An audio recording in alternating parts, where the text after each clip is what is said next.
nuestra clase entonces de mucocutáneos, nuestra clase de piel.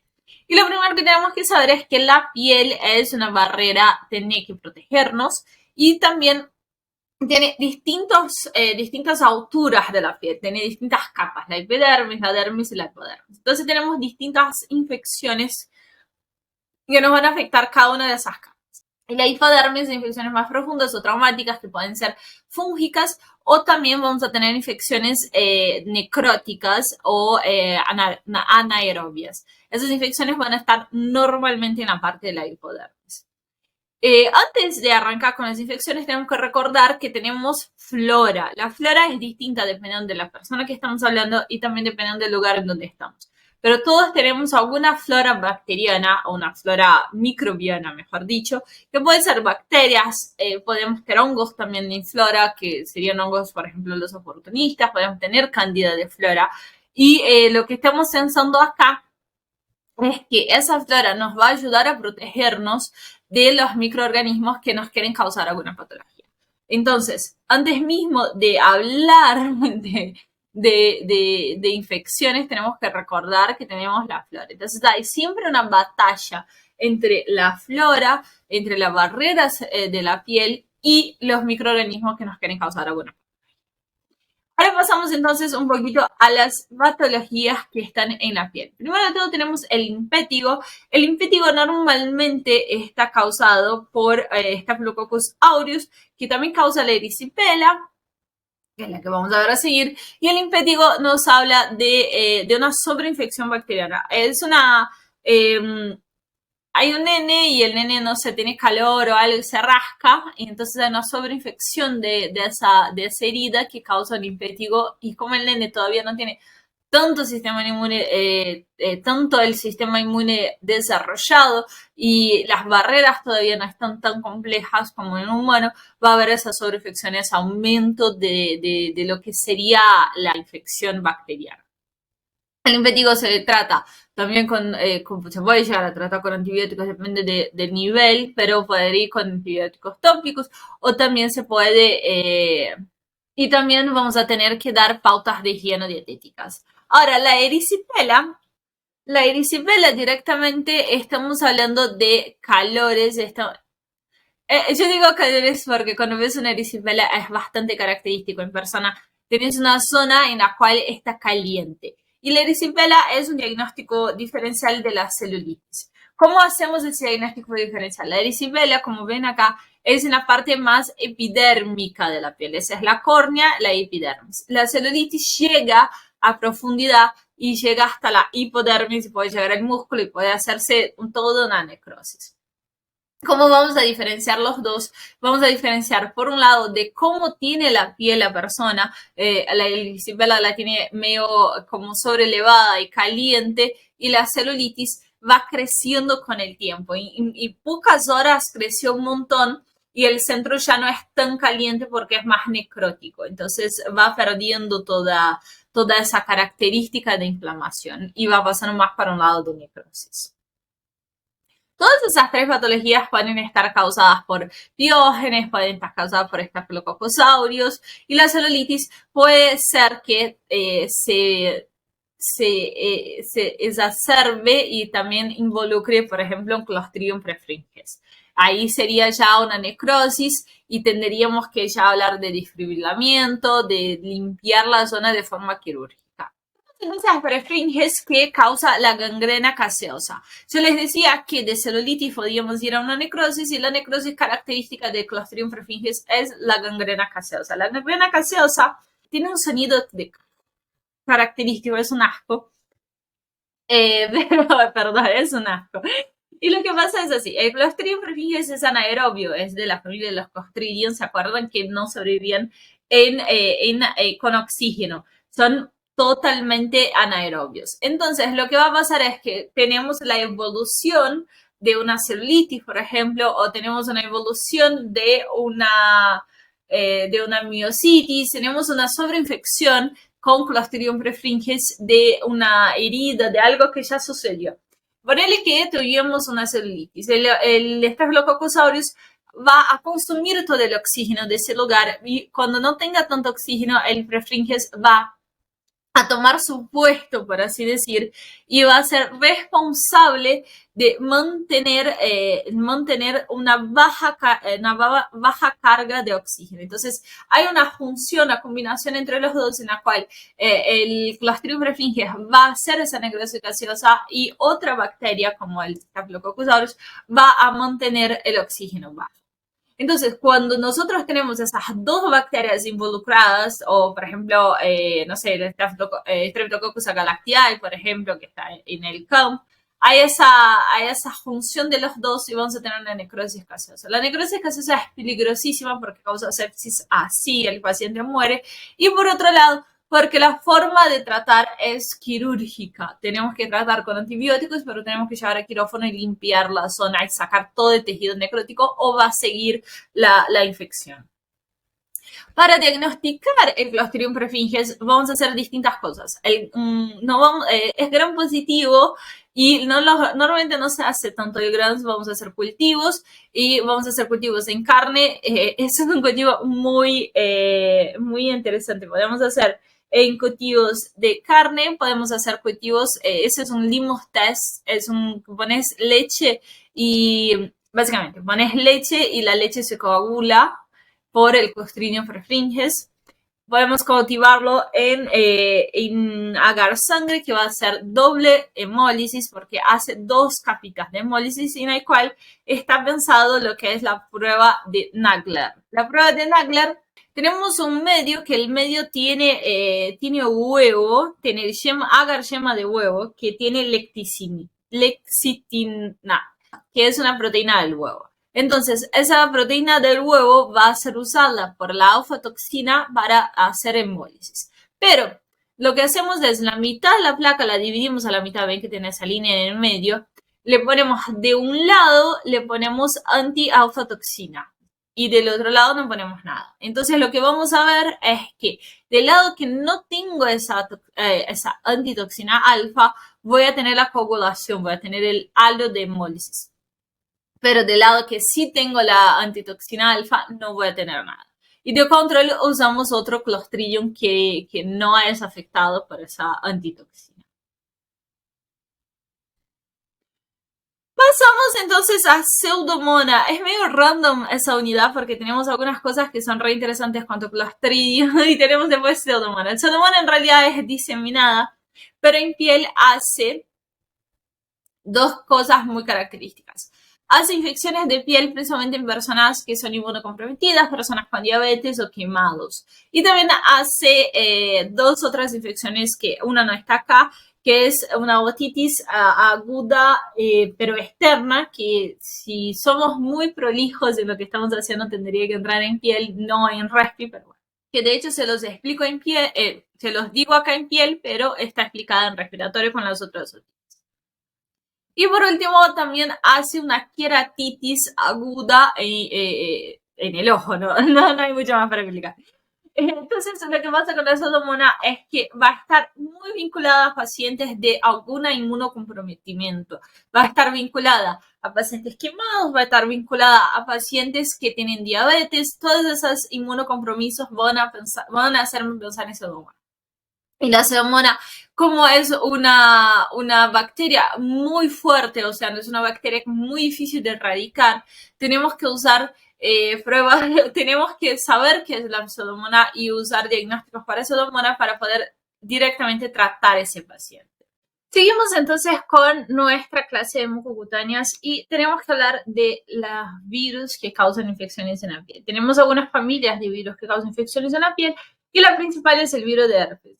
El virus de herpes se transmite por esas ampollas y que adentro están los virus, están los viriones, y esos viriones son los que infectan a otra persona con el contacto piel a piel.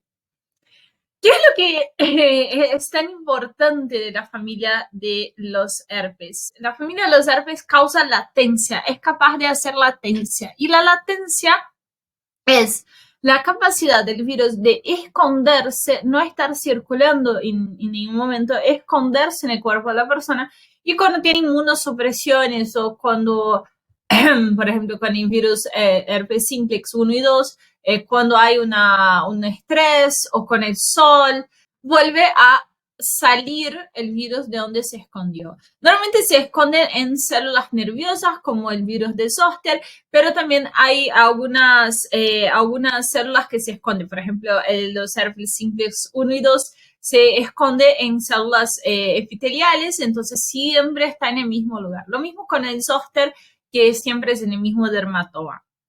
Entonces, cuando nosotros hablamos de esa latencia, estamos hablando de que esos virus están guardados por un tiempo indeterminado y vamos a tener esa infección para el resto de la vida. Normalmente no se trata la infección o el resurgimiento, la renacencia de los virus herpes, pero sí se trata la causa de la inmunocompromiso. Por ejemplo, el Zoster normalmente aparece después de los 50 años con la neumonía, algo que le dio un inmunocompromiso y aparece la culebrilla toda. Pasamos entonces a ver un poquito de los herpes simples, para que me voy para allá. Y en los herpes simplex estamos hablando de distintos lugares y distintas localizaciones. Clásicamente se habla de herpes simplex 1 en la boca y genital 2, pero hoy en día yo no usaría clínicamente esa separación. A algunos docentes les gusta todavía esa separación, pero hay que tomarlo con pinzas, ya que no es bien así. Ya se probó que no necesariamente tiene que ser herpes 1 en la boca ni en ningún otro lugar, ya están mezcladas las localizaciones. Lo que sí, por ejemplo, meningitis o encefalitis normalmente son causadas por herpes simplex 1 porque tienen mayor incidencia por ese virus. Después, todos los demás son lo mismo, la misma proporción de uno a otro. Arrancamos entonces con las exantemáticas. Las enfermedades exantemáticas son las enfermedades de los niños y esas enfermedades exantemáticas van a estar organizadas porque tenemos una transmisión que no necesariamente es por la piel, puede o no ser por la piel, pero normalmente no lo es.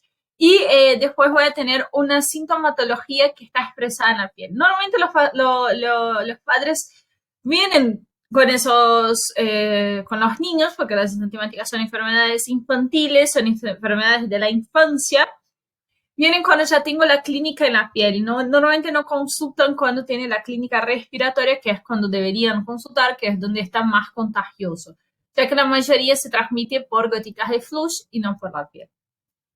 La primera que vemos entonces es el sarampión, que es altamente contagioso. Yo ya tuve sarampión, no sé ustedes, pero a pesar de estar vacunados todos, en algún momento probablemente tengamos sarampión. Y el sarampión causa unas ampollitas y esas ampollitas pican un montón. Y está causada por el virus del sarampión. Entonces, lo que tenemos acá, esa imagen me gusta, lo que tenemos en la idea del sarampión, que eso es de lo importante de las exantemáticas, saber la cronología de la enfermedad. Tenemos un periodo de incubación que ese virus está en las vías respiratorias y tiene desde la faringe hacia las manchas de Koplik, que las manchas de Koplik son patoneumónicas de sarampión, aunque son muy difíciles de ver porque duran 12 horas, entre el día 8 o 9 por ahí.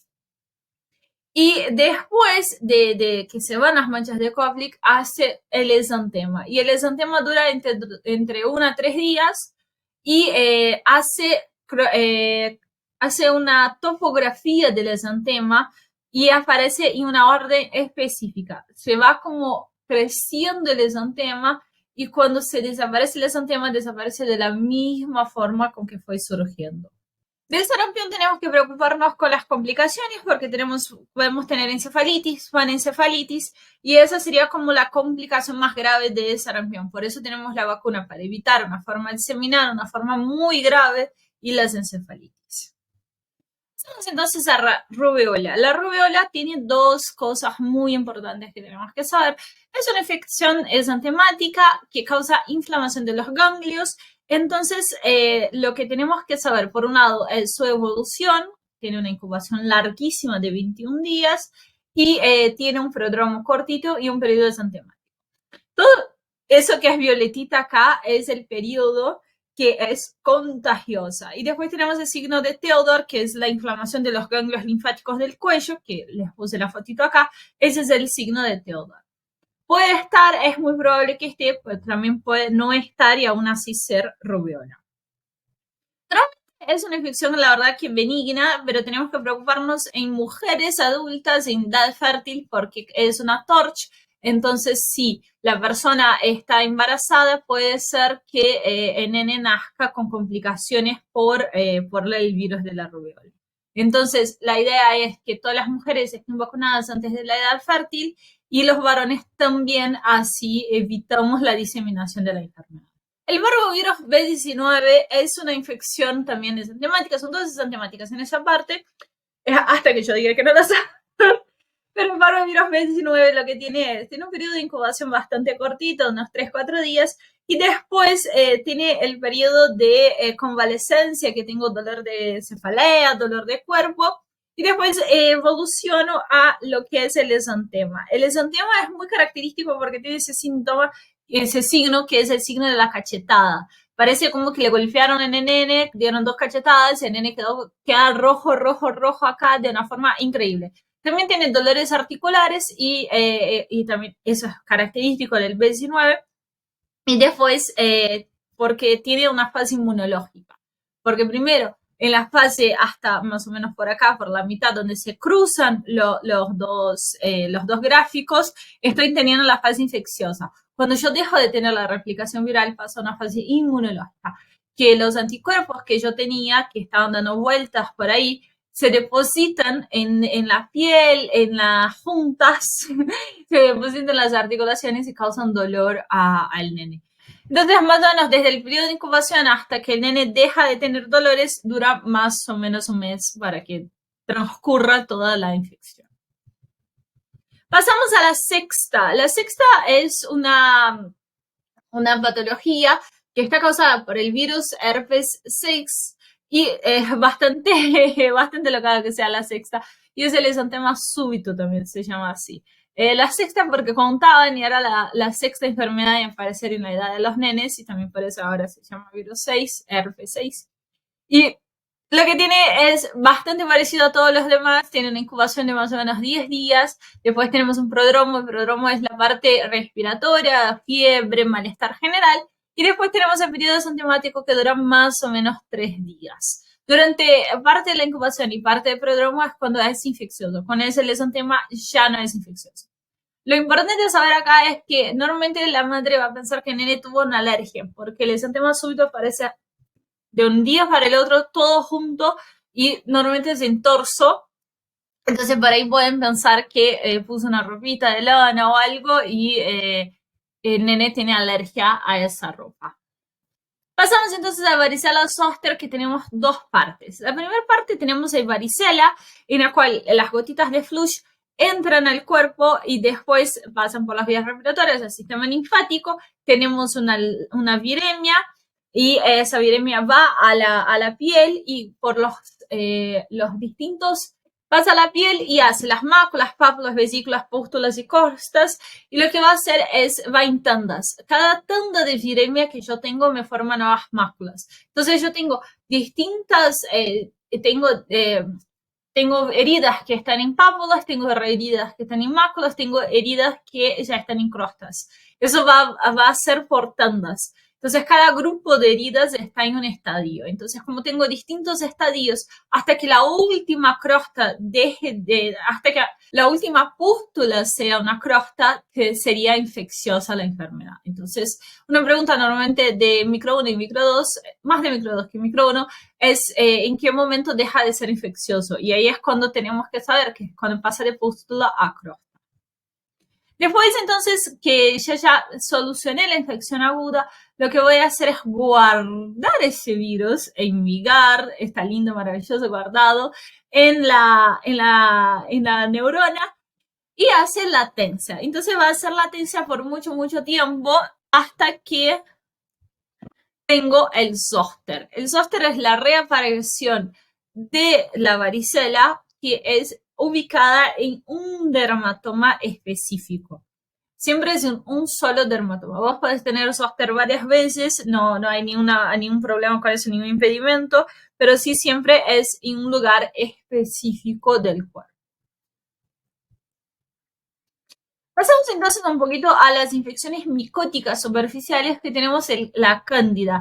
La cándida en todas sus especies normalmente puede ser parte de la flora, puede colonizar, en realidad no es flora porque no siempre va a ser benigna, entonces va a ser parte de la colonización del cuerpo y podemos tener cándida por cualquier lado que queramos. Cándida adentro y afuera de nuestro cuerpo. Entonces podemos tener cándida, no sé, en aparato gastrointestinal, porque es una mucosa. La cándida le gusta las mucosas y como es un hongo le va a gustar las zonas que están sudadas, que normalmente no están en la luz, van a estar escondidas y le gusta la humedad. Entonces entre los dedos, entre esa foto que está acá, es abajo del pecho, entonces puede ser abajo de las mamas, todos los pliegues van a poder tener cándida. Principalmente si la persona tiene un sobrepeso o tiene diabetes, es propensa, es una predisposición a tener cándida. ¿Cómo hacemos el diagnóstico? Vamos a hacer un diagnóstico diferencial entre cándida y dermatofitos, que es el tema que vamos a ver a seguir. Y lo que vamos a hacer es un raspado, vamos a sacar la muestra y la vamos a mirar al microscopio y vamos a ver que son levaduras. Y ya los dermatofitos vamos a ver que son hifas. Entonces ahí vamos a tener esa diferencia entre los dos. Después entonces los de piel tenemos la malacesia, antes de me olvidé de ella. La malacesia es una micosis superficial en la cual lo que está pasando es que también un hongo que coloniza la piel está creciendo demasiado. Y la malacesia tiene mucho que ver con el sol, cuando son hiperpigmentadas, cuando vemos mucho sol, voy a tener más malacesia. No porque tengo más hongos, sino porque voy a ver mejor la infección del hongo.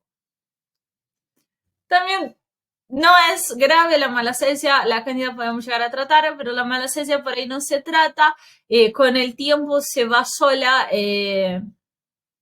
la malacesia se puede no tratar, en realidad hay mucha gente que la tiene y no se da cuenta que la tiene siquiera, entonces sigamos la vida normal. Podemos tratar de dar antifúngicos locales o orales. Seguimos entonces con los dermatofitos. Hay 3 grupos de dermatofitos que son los géneros de dermatofitos, que es el epidermophytum, el microsporum y el trichophytum. Trichophytum, la tienen sentir bien. Y lo que pasa con los tipos de dermatofitos es el siguiente. Todos ellos pueden causar todas las patologías que vamos a hablar, que son las tiñas, que podemos tener tiña en cualquier parte del cuerpo, o sea, cualquier parte de la piel, incluyendo cabello, vamos a tener todos esos lugares de tiñas. Entonces, las especies van a estar separadas por dos cosas. Por un lado, si son antrofofílicas, si son geofílicas o si están más vinculadas a los animales. ¿Qué eso nos va a dar? Nos va a dar qué tan florida va a ser la clínica que tenemos. ¿Qué tan florida va a ser la clínica que tenemos? Por ejemplo, si son antrofílicas, la clínica va a ser menor do que si son geofílicas. Eso porque cuando son geofílicas, el sistema inmune va a responder con mayor fuerza do que si fueran antrofílicas. Eso por un lado. Y lo otro que vamos a separarlos es en su morfología. Van a tener morfologías distintas dependiendo si los miramos al microscopio. Entonces, ¿cómo hacemos? Vemos en la clínica que la persona tiene una dermatofitosis, ya la empezamos a tratar para hongos y podemos hacer un cultivo haciendo un raspado, haciendo un raspado con escamas y sacando esas escamas, poniendo con hidróxido de potasio al 40% y después poniendo, acá son todos con ácido de metileno de formas distintas. Sí, ese está medio violetita, pero debería ser con ácido de metileno. Lo pintamos con lo teñimos con ácido de metileno y lo miramos al microscopio. Entonces ahí vemos cuál es el género y probablemente la especie del dermatofito que estamos hablando. Cuando hablamos de dermatofitosis vemos entonces clínicas por todos lados. Lo que estamos viendo acá en ese muchachito es que tiene toda esa micosis acá en los dedos. Vemos dermatofitosis por todos lados. Son bastante similares entre todos. Son infecciones fúngicas como un pie de atleta. De hecho, un pie de atleta es una dermatofitosis. Vemos esas infecciones por todos lados. Son bastante similares por todo el cuerpo. Lo que tenemos que separar entonces son las infecciones en el cabello. ¿Por qué? tenemos un patrón en el cual la infección puede ser ectotrítica, endotrítica o fábica. Y segundo eso nos va a dar la gravedad de la infección. Si es ecto, va a estar por afuera de lo que es el hilo de cabello. A ver si puse la fotito. No. Si está por fuera del hilo de cabello va a ser ecto, si está por adentro va a ser endo. Y si es fábica, hay ya una inflamación una tinea ya muchísimo más inflamatoria, como sería un querión de Celsus. Lo que sería el secto es que imagínense el hilo de cabello, que es como un tubito, va a estar por afuera. Entonces voy a romper el pelo, sí, pero no voy a generar una alopecia permanente. Si es endotrítica, voy a generar una alopecia permanente en la persona, que sería esa segunda fotito de acá. Ya, el querión de Celsus, normalmente estamos hablando de dermatofitos que no son antropofílicos. Van a ser dermatofitos que están de otros tipos,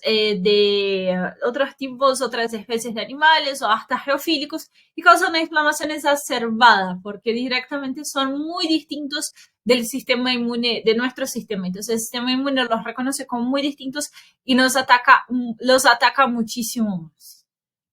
Pasamos entonces a los micetomas. Los micetomas en realidad son subcutáneas. Voy a interrumpir acá y estamos en la post-grabación, ya en la edición.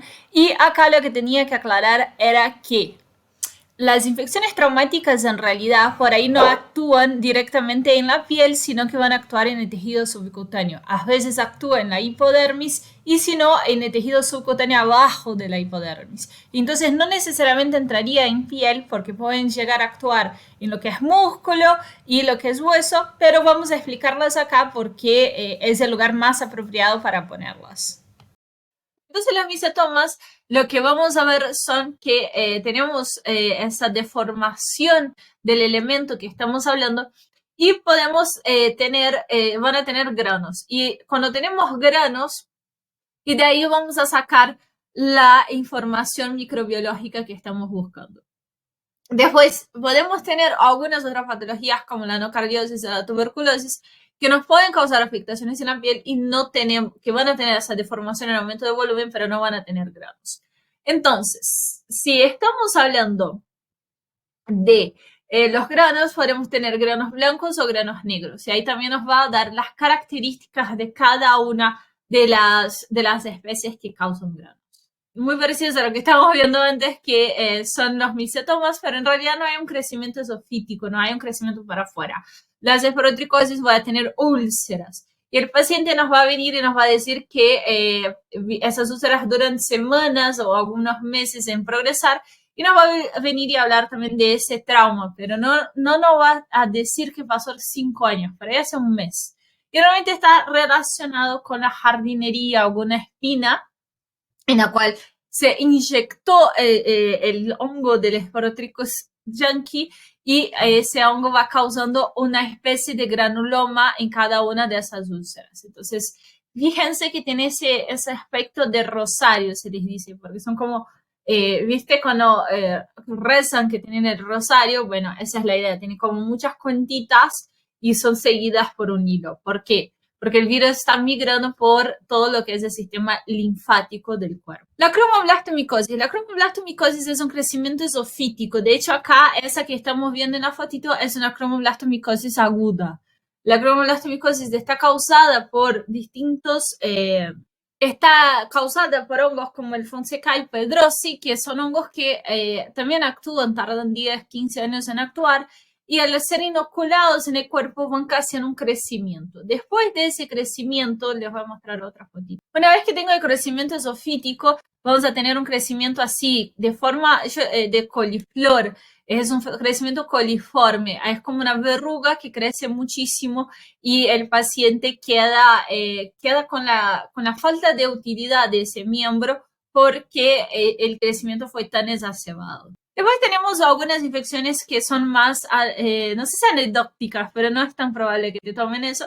Pero la lobomicosis, la casisiosis, es interesante porque es una de las infecciones que nos transmiten delfines o ballenas o orcas. Entonces, sí o sí tengo que tener alguna relación con algún animal marino. Puede ser, ponerle algún pescador, puede llegar a tener. Después, todas las personas que trabajan en parques acuáticos o en zoológicos o en preservación animal pueden llegar a tener. Y hay un crecimiento raro que ocurre en las piernas, en los brazos, que es el mismo que vemos en las aletas de esos animales. Y acá tenemos el hongo, que es un hongo negro que está acá ya adentro causando ese crecimiento, esa verruga, por así decirlo. Después tenemos las sistémicas endémicas. En realidad las sistémicas endémicas no son infecciones cutáneas y hablamos de ellas en respiratorias también, pero tenemos que recordar que las sistémicas endémicas son diseminadas y tienen afectaciones. Las tres sistémicas endémicas que tenemos en Argentina tienen afectaciones de la piel y por eso está bueno que si les preguntan afectaciones de la piel, citemos que también las sistémicas endémicas, además de ser diseminadas, además de ser pulmonares, causan afectaciones de la piel en distintos modos. Normalmente para que lleguen a ser diseminadas o cutáneas, estamos hablando de una persona más inmunocomprometida, entonces nuestra preocupación cutánea no es la más grave, siempre va a ser la diseminada o la pulmonar, pero la cutánea causa muchos problemas como una sobreinfección bacteriana y eso nos puede llegar a una sepsis. Después, en la misma área de diseminadas que causan infecciones cutáneas, podemos citar la aspergilosis, el aspergillus, que también es otro hongo, que puede llegar a causar una afectación de la piel causando úlceras y también en paladar y lo mismo, estamos hablando de personas con aspergilosis sistémica, diseminada y personas inmunocomprometidas. Pasamos entonces a lepra. La lepra es una patología del Mycobacterium leprae que se conoce desde los tiempos bíblicos, porque está mencionada en la Biblia, y tiene dos rangos de afectaciones. Es una micobacteria, esa micobacteria hay una transmisión persona a persona que no se sabe muy bien cómo se genera, porque han visto personas infectadas por lepra que vivieron en la misma casa de otras personas que nunca fueron contagiadas. La lepra entonces tiene un rango de afectaciones que está entre la lepromatosa y la tuberculoide y ahí vamos a estar en cuál clínica es el paciente. Es como un espectro, dentro de ese espectro va a estar todos los tipos de la clínica. Y ese espectro no es muy simple de entenderlo porque además de la bacteria en sí tenemos que pensar en la inmunidad del paciente. Hay un juego entre la inmunidad del paciente y la bacteria y eso es lo que causa cada una de las clínicas que vemos en las personas. Claramente la lepra no es cultivada, podemos llegar a cultivar en la armadilla, en la armadilla trasera de un armadillo, que no se hace, no debería hacer, y entonces el diagnóstico es clínico y el tratamiento parece el diagnóstico es clínico y vamos evaluando el paciente a medida que va pasando el tiempo.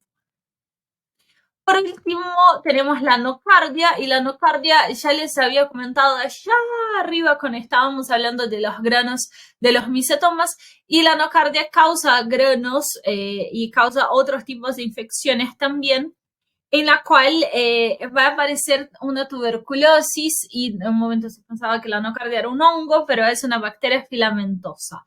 Entonces tenemos que saber que las nocardias van a relacionarse con los hongos porque las infecciones son muy parecidas, pero no son hongos, son bacterias filamentosas.